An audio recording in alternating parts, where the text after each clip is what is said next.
Tatlong bagay na ginawa ko para mabilis akong na-monetize sa Facebook. Number one, naging consistent ako. Consistent, hindi lang sa content, yung type ng content. So, kung mapapansin nyo, most of my contents are daily vlog. And then consistency rin when it comes to the length, ano? So, hindi ako lumalampas sa 90 seconds. And then consistency rin when it comes to the time ng pag-upload. So, nag-upload ako between 9 a.m. to 10 a.m. ng umaga. Okay? And then number two, nakipag-follow to follow and nakipag-engage ako. And when I say engage, it is a meaningful engagement. Nakipagkaibigan ako talaga. Hindi lang yung basta nag-comment ako ng count me in.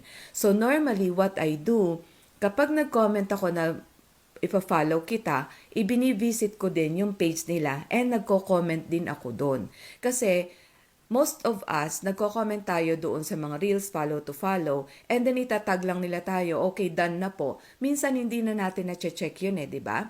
So, para makita kanila, yung tinatawag nilang mag-iwan ka ng bukas, visit natin yung page nung nagpapa-follow na yun, mag-comment tayo dun sa baba, and then normally, most of the time, what they do is they visit you back. So, ganun yung ginawa ko.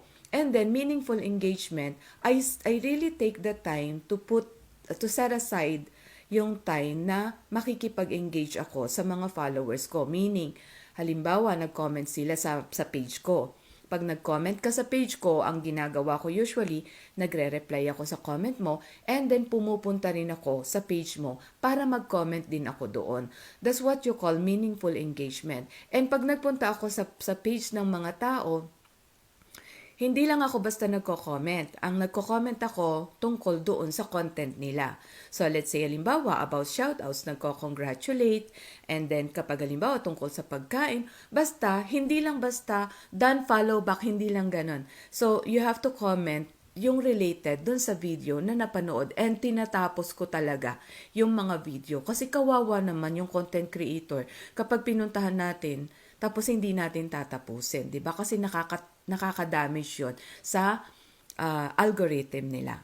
And then number 3, nagdasal ako talaga and nag-support ako talaga, nag-shout out. So, yung mga top engagers ko, yung mga top fans ko, I really take the time to create a content para i-shout out sila.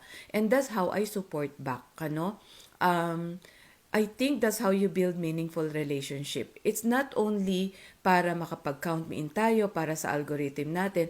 Just remember po, this content creation is a long-term thing. So, kailangan mag-build tayo ng meaningful relationship para makabuild din tayo ng loyalty sa mga followers natin. I hope that helps. God bless everyone and let's all grow together. Bye for now.